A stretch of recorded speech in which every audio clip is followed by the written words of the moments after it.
Olá, estamos iniciando o programa Realidades, Direitos Humanos e Cidadania, seu espaço privilegiado de críticas e debates sobre grandes temas sociais. Hoje a gente conversa sobre um tema delicado, mas bastante importante, que é o tema da morte. E para isso nós convidamos aqui Bartô Nigro, que é constelador familiar e também psicólogo, né? Larga experiência nessa área e também trabalha com grupos esse tema do bardo, né? Que ele vai falar um pouco também os temas da morte. Bem-vindo, Bartô. Legal, grato pelo convite e fico à disposição para que a gente possa dialogar sobre esse tema que ele é fantástico, né? Que traz a nossa finitude e da importância dessa morte e nesse momento que a gente vive praticamente dentro da morte e não só vivendo dentro da morte. Nós somos também o emissário dessa morte, né? A gente está contaminando e sendo contaminado. E eu fico à disposição, para mim é um grande prazer de trazer esse assunto, esse tema, que é de fundamental importância, porque para a nossa abordagem, a morte ela é fundamental, a morte é essencial, porque dá parâmetro para a vida. Ninguém quer virar vampiro, né? Porque a história dos vampiros são histórias melancólicas, os vampiros não morrem, né? Mas Certo. Então, isso, nesse sentido, por que conversar sobre esse tema? Um dos motivos, claro, a gente está aí na questão da pandemia, do Brasil, um dos países mais graves, né? Mas também esse é um tema universal e parece todos os tempos e sempre incomoda, mas muita gente não quer conversar. Então, por que falar isso, sobre isso pode ser bem isso. significativo? Isso. Veja, na África, na África, as culturas africanas se comemoram a morte. Eles fazem festas.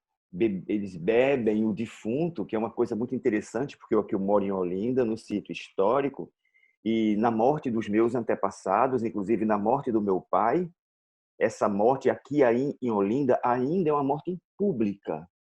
Toda a comunidade é convidada para presenciar e viver esse ritual de passagem.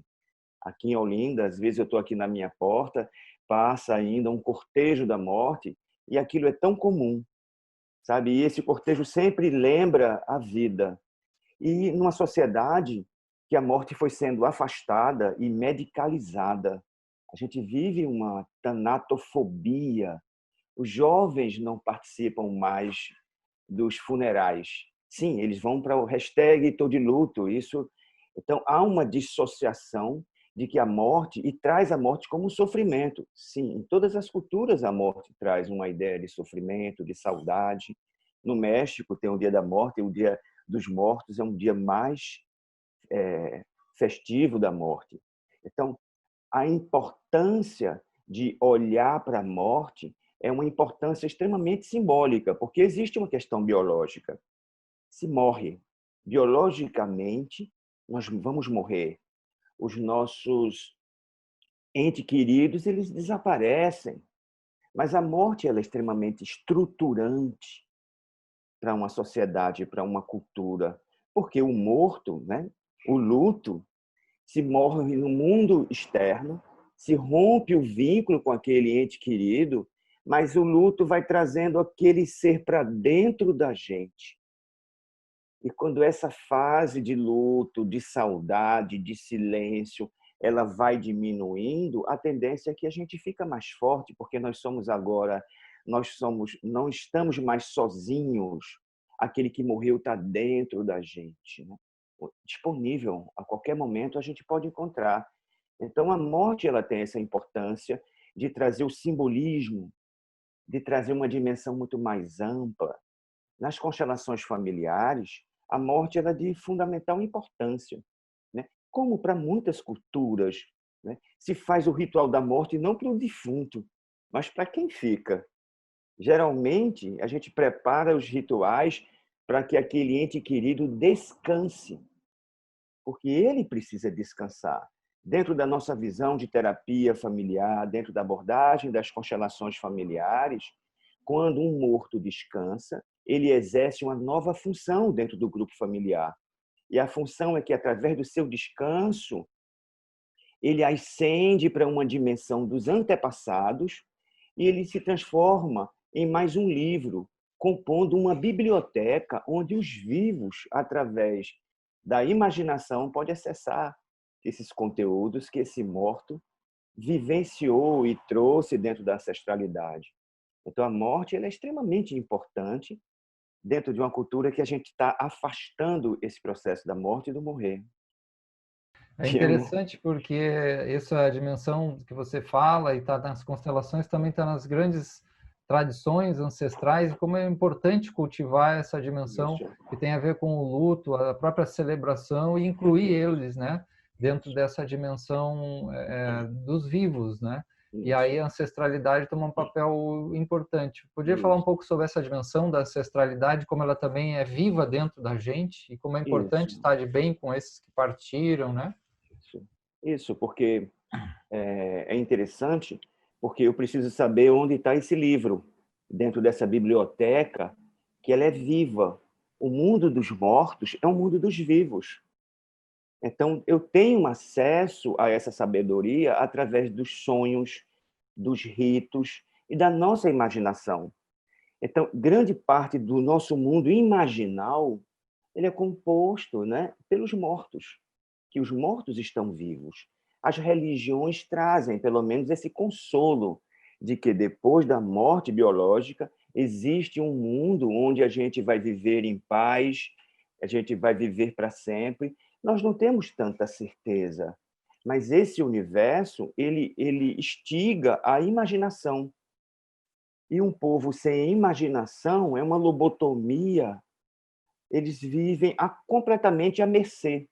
Eu estudo muito sobre os Zulus, mesmo tendo um pouco material de estudo dos Zulus, mas é interessante porque a vida da tribo Zulus, ou era assim, eles viviam dentro do corpo do espírito do ancestral. Então, qualquer coisa que eles precisassem, eles conectam com os mortos e está lá atualizado, né? Os mortos hoje, a gente pode chamar assim, que eles estão nas nuvens, mas sempre é um ritual doloroso. Porque, exemplo, Marcelo, nessa era morte-Covid, a morte deixou de ser um encontro social. A morte não é mais um encontro social. A morte passou a ser um isolamento social. E quando a morte, o ritual, a passagem e essa dor não é dividida com a comunidade, esse morto ele não vira biblioteca viva. Ele fica penando porque esse ritual ele não foi completado aqui entre os vivos, né? Então, a importância desses mortos para o nosso imaginário, né, é extremamente cultural e faz parte do dia a dia. Meu pai, ele é muito mais vivo em mim, nós somos muito mais amigos e ele está disponível o tempo todo em mim hoje do que quando meu pai estava vivo. Então, isso foi bem elaborado, sabe? É um vínculo direto, é um vínculo sem vínculo, porque agora ele compõe todo esse imaginário e eu me lembro dele quase todos os dias. Então, isso implica que foi feito um luto, porque o luto é uma travessia para uma nova vida com o outro. E quando esse morto não pode ser ritualizado e ele é isolado dessa morte social, a gente precisa reinventar essa ideia de luto para poder acessar essa biblioteca viva necessária para os nossos vínculos. Os mortos se derramam dentro dos nossos vínculos. Muito bom. Como é que, Bartô, como é que a questão da finitude, você citou no início essa palavra, e no caso para a filosofia, principalmente de Heidegger, ela é muito importante, né? Que é um grande ensinamento. Como é que isso pode ser, essa compreensão pode ser importante para a vida das pessoas, né? Porque eu me lembro como Heidegger dizia que nós somos seres para a morte, mas não que vai morrer lá no final apenas, mas é seres que não têm controle sobre a realidade, acha que o tempo inteiro quer controlar e fugir da própria finitude, né? Como é que você vê essa percepção aí dentro dos seus estudos também? Isso. Nos meus estudos e práticas budistas, né, uma certa ocasião eu perguntei a um professor, porque no altar tinha muitas flores, e ele disse que a flor ela representa a beleza da vida e a transitoriedade. A finitude, a finitude cria um parâmetro. A finitude é um espelho para que a gente sinta a vida. Ninguém quer virar estátua. A vida não é uma estátua. A estátua é muito fria. Uma flor de plástico, ela tem uma beleza, mas ela não tem uma transcendência, uma magia. ela não traz a dinâmica dessa transitoriedade. Então, a beleza da finitude, o meu professor trouxe como se viva agora, levante-se e ande, porque um dia você vai cansar dessa vida e como essa flor você vai murchar e vai desaparecer desse plano finito. Então a finitude para mim, eu sempre lembro da flor. Eu sempre olho para esse processo de que a vida é agora e me dá um parâmetro de que a vida, de que eu estou com você nesse exato momento, né? No budismo, a gente conhece as 4 montanhas, de que nessa realidade que a gente vive, tudo nasce, se mantém, entra em decrepitude e morre. Então, esse é um ensinamento de que a gente possa se desenvolver e, principalmente, trazer vínculos preciosos com as pessoas, porque o amanhã talvez ele não vai existir nesse sentido, nessa visão de finitude. E esse momento da Covid parece que, não sei, de algum lado estava trazendo isso, né? Mais a questão da morte, mas parece que também muitas pessoas se defenderam, até não sei se banalizou um pouco também, né? Não sei como é que você vê isso. Temos aí 1 minuto e meio ainda. Isso. Eu acho que a gente se transformou numa arma sem porte de arma. Ficou muito confuso, sabe, Marcelo? O que eu percebo nos meus cursos e na relação dos meus atendimentos é que a morte estava do lado de fora da nossa casa. A morte vinha de fora, vinha de algum lugar. Então, e hoje a morte pode, eu posso ser o emissário dessa morte. Essa morte também pode vir de mim para os meus familiares. E isso deu uma grande confusão numa coisa que parecia bem arrumada. Essa questão do Covid trouxe uma coisa, ao meu ver, uma coisa muito boa, que o mistério, o incognoscível se aproximou de nós, que era uma coisa que a gente iria buscar, e essa coisa simplesmente entrou pelas janelas, entrou pelas portas, invadiu minha casa, invadiu meu quarto, e essa questão do mistério, ou a busca desse encantamento, não é mais uma questão de luxo, passou uma questão de necessidade. Então, isso está gerando uma grande neurose, porque ou você se senta e encara e olha, relaxa e absorve o conhecimento desse mistério, ou você fica feito um louco se isolando e fugindo, né? Mas é uma coisa muito, aspas, uma coisa muito nova, né, na nossa sociedade. Mas isso sempre existiu nas guerras tribais, isso sempre existiu. As pessoas antigamente conviviam com a morte o tempo todo. Então, hoje é que a gente está voltando ou encontrando esse lugar de ter que ressignificar essa ideia de morte, né? Então, tem muita coisa para falar e mexer É, sobre o assunto, né? beleza. Muito bom, tá muito bom, um tema muito importante, né? Só Isso. que a gente faz agora um pequeno intervalo e já voltamos logo em seguida a conversar com o psicólogo, constelador familiar Bartô Nigro, logo, logo. Isso.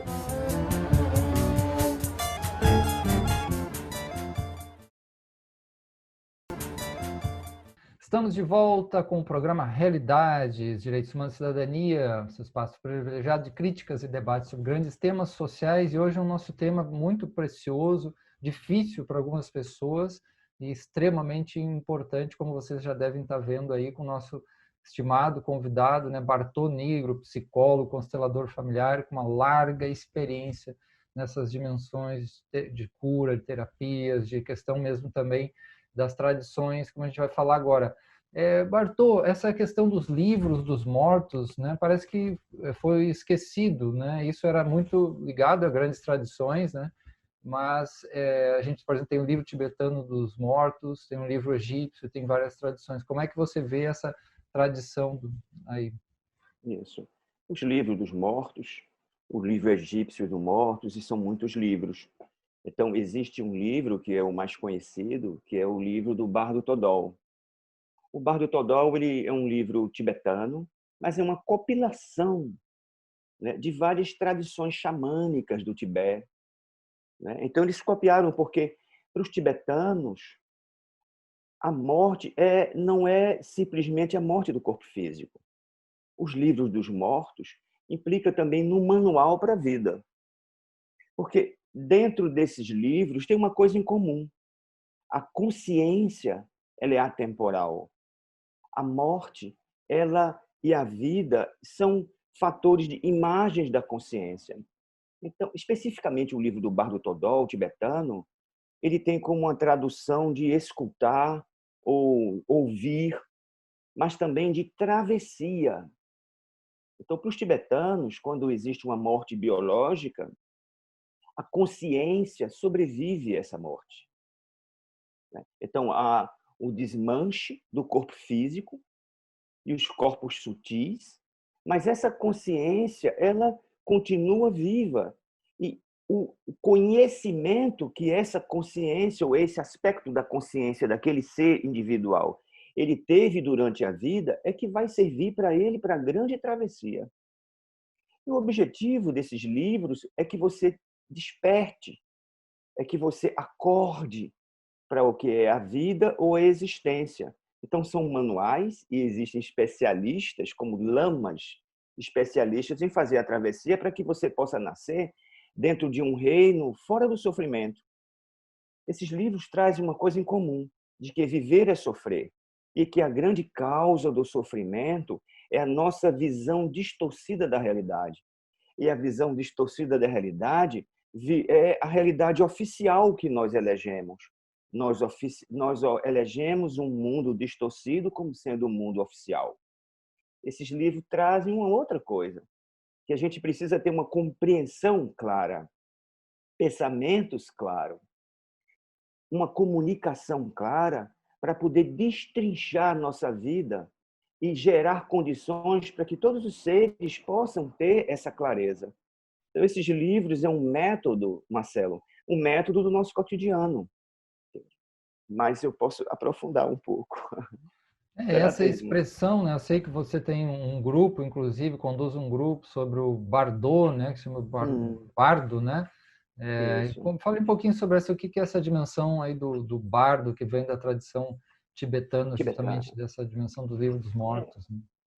Então, me procuraram para dar um curso sobre a morte, aproveitando esse momento de pandemia. Como é fazer essa grande travessia vivo? Né? Como o livro tibetano ele fala de consciência, e esse livro ele se divide em três partes, três ciclos. Os tibetanos, a gente, quando deixa o corpo, a gente fica dentro de uma grande confusão, que são as nossas crenças, a ideia de Deus, a ideia da relação de ancestralidade, a ideia de morrer. E aquilo gera um certo atordoamento naquela pessoa que está dentro da sua própria consciência, porque o corpo ele amortece um pouco essa ideia imediata do que eu sou dentro de mim. Eu estou tão identificado com o mundo, o corpo dá uma dimensão temporal, o corpo dá uma dimensão de localidade, os vínculos que o meu corpo traz dá uma dimensão de pai, de mãe, de filho, de emprego, e toda essa coisa desaparece na hora da morte. Então, você perde uma referência de localidade e se debruça ou passa a viver um processo não local, onde todas as coisas emergem ao mesmo tempo.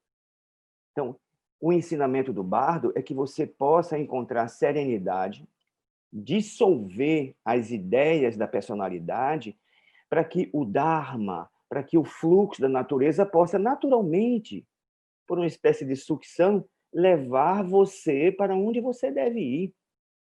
Mas isso acontece exatamente agora. Nesse exato momento, existe um fluxo, existe uma força vital que está levando a gente dentro dos ciclos da vida. Nosso corpo, ele nasce, ele surge no útero, e algo puxa a gente para fora do útero, nós crescemos, nós passamos por vários ciclos, perdemos os dentes, nós entramos na adolescência, nós envelhecemos, adoecemos, morremos no corpo, e esse rio continua seguindo para uma dimensão que é incognoscível, como diz Gilberto Gil, Deus não é nada, nada daquilo que você imaginava encontrar naquela música que ele traz, Se Eu Quiser Falar com Deus. Essa música, Marcelo, eu trouxe para os ensinamentos, adaptei os ensinamentos, porque o Gil traz assim, se você quiser falar com Deus, você precisa afrouxar os nós da gravata, dos sapatos, apagar a luz, calar a voz, lamber o chão suntuoso dos castelos dos teus sonhos, se encontrar medonho e ao pesar do mau tamanho, alegrar seu coração. Isso está no livro do tibetano. Alegrar seu coração é encontrar uma estabilidade para poder não entrar na roda da vida, no samsara, essa experiência de emaranhamento que nós carregamos na consciência. Se você quiser encontrar Deus, dar as costas, caminhar, subir aos céus sem cordas para segurar, e Deus não era nada aquilo que você imaginava encontrar, porque esse Deus, ou esse local, ou esse céu, ou esse Dharma, não é uma crença. Então, a travessia do Bardo Todol é sempre um processo de soltar, porque você vai soltando, você vai desmanchando as suas crenças, e aquilo que é vai ficando, aquilo que é vai nos conduzindo para aquilo que nós somos. E esse processo é o processo do ensinamento do Bardo Todol, e que, quando vivo, os budistas ou os lamaístas, eles estudam, eles fazem a prática do bardo para que a gente não dê vexame do outro lado e possa manter uma consciência. De alguma forma, nós vivemos isso, a filosofia, a constelação familiar, a psicoterapia, né, que tem uma visão mais aberta. Eu sempre digo, os trabalhos mais profundos, e quanto mais profundo a gente entra, mais luz a gente encontra. Então, a dimensão da morte é uma dimensão luminosa. Então, quando eu mergulho no meu luto, dentro dessa profundidade, encontro uma luz, e essa luz vai tornar legível a minha compreensão dessa dimensão dos mortos, porque os mortos estão lá na biblioteca viva. Assim, os povos, os índios, eles tratam disso. Assim é o livro do tibetano dos mortos. Muito bom, muito importante esse tema, apesar, né, da dificuldade de algumas pessoas, né, de muitas talvez, e disso que você falou, que a nossa cultura, muito da nossa cultura, se prepara o tempo inteiro para o afastamento disso, né? Aí eu me lembro de Alexander Lowen também, da bioenergética, quando fala que o medo da morte é o medo da vida. Como é que você vê essa relação da dimensão do medo, que parece ser tão constituinte da nossa sociedade? Para escapar desse medo se constrói tantas coisas, né? Isso. E aí, como diz Dalai Lama, acaba trabalhando só em função disso e morre em função disso, parece sem viver propriamente a vida. Como é que você vê isso? É interessante porque eu acompanhei clientes, né? Eu conduzi clientes para a morte. Recentemente, eu estive 1 ano debruçado sobre essa travessia da minha irmã caçula. E eu percebo que, como é difícil, como existe um preconceito, como eu não tinha com quem conversar sobre esse processo, a gente encontra uma sociedade tão amedrontada, como eu falei no início, há uma tanatofobia. Morte é uma questão completamente difícil para uma sociedade alegórica, uma sociedade que vai se afastando, uma sociedade que não se desvincula, não se faz rito de desvinculação. Então se cria essa dinâmica, Marcelo. Ah, morreu, mas foi bom para ele, porque descansou, ele estava sofrendo tanto. Ah, agora ele está no colo de Deus. Fique tranquilo, agora ela vai descansar. Então, existe essa coisa de se livrar da morte. E não existe nada tão ruim para aqueles que estão vivendo essa experiência, que vou chamar de experiência social, da morte. Então, as pessoas se livram da morte, porque as pessoas se livram da sua própria profundidade. As pessoas se livram com a relação com o seu incognoscível, com a sua fragilidade. As pessoas se livram de um pensamento pré-existente, de um mundo das ideias que, na verdade, é o mundo que desenha esse mundo e a realidade que eu vivo. Eu não tenho um nome para dar para isso, mas só basta você olhar a natureza. Existe uma ordem que desenha, que escreve, existe todo esse, como eu posso chamar de script. Eu estou dentro de um script, de um contínuo script, mas as pessoas fogem disso porque dentro dessa realidade os egos se desmancham. E aí, como vai ficar meu ponto de vista? E as minhas crenças? E a minha identidade? A gente vive uma busca de não ser esquecido, a gente vive uma busca de solidez. Morrer é perder a solidez. Então, no acompanhamento dessas pessoas que estavam morrendo, sim, morrendo para o casamento, morrendo para um antigo emprego, É a mesma coisa, são outros tipos de morte. Quando a gente pensa em morte, a gente pensa na morte biológica, mas são momentos muito difíceis, porque foge do nosso controle, e a gente mergulha no rio da vida, algo nos conduz. Então é difícil para uma sociedade que se tem controle sobre tudo e que de forma faminta adquire conhecimento para buscar solidez, né? A gente sabe que a meditação, você como praticante de meditação, a gente faz um processo inverso, a gente retira a solidez para encontrar esse script que está por trás das muralhas da solidez. Daí a morte ela é rejeitada. E é um plano muito difícil.